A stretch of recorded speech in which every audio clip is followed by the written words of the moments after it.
வணக்கம். கேள்விக்குறியாகும் மூன்றாம் தலைமுறை தேயிலை தோட்ட தொழிலாளர் வாழ்வாதாரம்.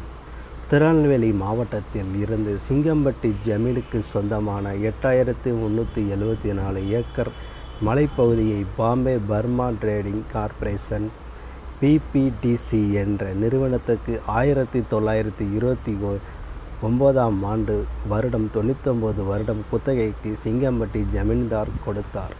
இதில் ஒருங்கிணைந்த திருநெல்வேலி மாவட்டத்தின் பகுதிகளாக இருந்த ராஜபாளையம், சிவகிரி, சங்கரன்கோவில், திருநெல்வேலி, தூத்துக்குடி உள்ளிட்ட பகுதிகளைச் சேர்ந்த ஆயிரக்கணக்கான தொழிலாளர்களை கொண்டு தேயிலை தோட்டம் அமைத்து நிர்வகித்து வந்தனர்.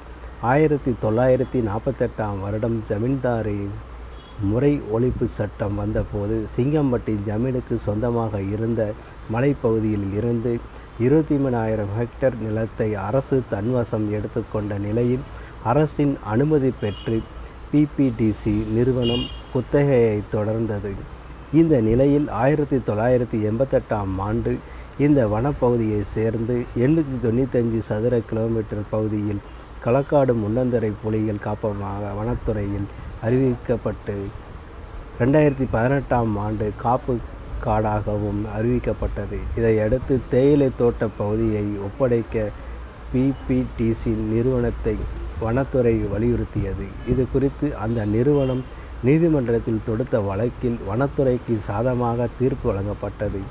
இதையடுத்து வனப்பகுதியை விட்டு 2028ஆம் ஆண்டுக்கு முன் வெளியேற வலியுறுத்தியதோடு வெளியேறும் முன் தேயிலை தோட்டங்கள் இருந்த இடங்களை காடுகளாக்கி தர வேண்டும் என்றும் பிபிடிசி நிறுவனத்துக்கு நிபந்தனை விதித்தது. இந்த நிலையில் அரசு மற்றும் தோட்ட நிர்வாகம் மட்டுமின்றி நீதிமன்றமும் வனத்தை திரும்பப் பெறுவதில் மட்டுமே கவனம் செலுத்தின. ஆனால் தேயிலை தோட்டத்தில் பணிபுரியும் தொழிலாளர்களின் வாழ்வாதாரத்தை நீதிமன்றங்களும் அரசும் நிர்வாகமும் கருத்தில் கொள்ளவில்லை. தற்போது அதிகாரப்பூர்வ அறிவிப்பில்லாமல் பிபிடிசி நிர்வாகம் தோட்ட